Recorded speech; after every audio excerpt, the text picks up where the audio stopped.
नमस्कार दोस्तों, जय माता दी। तो आज के इस वीडियो में हम बात करने वाले हैं दानवीर कर्ण की। कर्ण की मृत्यु के समय दानवीर कर्ण ने प्रमाण दिया था, जिसे देखकर भगवान कृष्ण प्रसन्न होकर उन्हें वरदान दिए थे। चलिए वीडियो शुरू करते हैं। सूर्यपुत्र कर्ण महाभारत का एक बहुत ही खास पात्र थे। कर्ण को न केवल उनके पराक्रम बल्कि उनके दानवीर होने के लिए आज तक जाना जाता है। ऐसा माना जाता है कि उनसे बड़ा कोई और दानी नहीं हुआ है।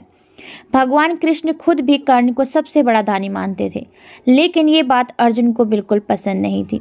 कर्ण की मृत्यु के समय भगवान कृष्ण उनकी परीक्षा लेने गए और कर्ण के व्यवहार से खुश होकर इसे वरदान भी दिया था। युद्ध भूमि में जब कर्ण घायल होकर अपनी मृत्यु का इंतजार कर रहे थे, उस समय अर्जुन ने भगवान कृष्ण से कहा कि आपका दानवीर कर्ण असहाय होकर मौत का इंतजार कर रहा है। इस पर श्री कृष्ण ने कहा कि कर्ण को उसकी वीरता और दानवीर होने के लिए हमेशा याद किया जाएगा। इस बात को सुनकर अर्जुन बोले कि वो सबसे बड़ा दानवीर कैसे हो सकता है। इस बात को साबित करने के लिए कृष्ण भगवान ब्राह्मण के वेश में पहुंचे और कर्ण को प्रणाम किया।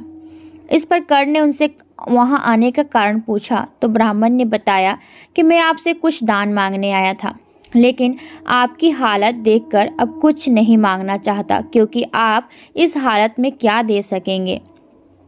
यह सुनकर कर्ण ने पास पड़े पत्थर से अपने सोने के दांत तोड़कर ब्राह्मण को अर्पण कर दिए।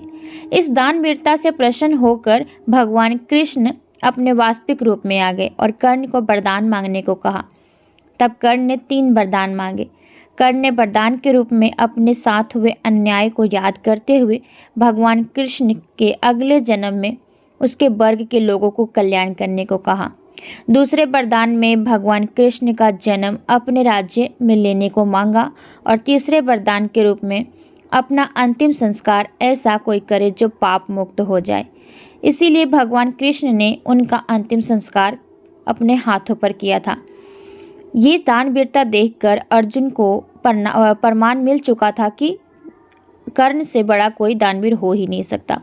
तो उम्मीद करती हूँ कि वीडियो आप सबको अच्छी लगी होगी। चलिए आपसे मिलते हैं अगली वीडियो में, तब तक के लिए आज्ञा दीजिए। धन्यवाद।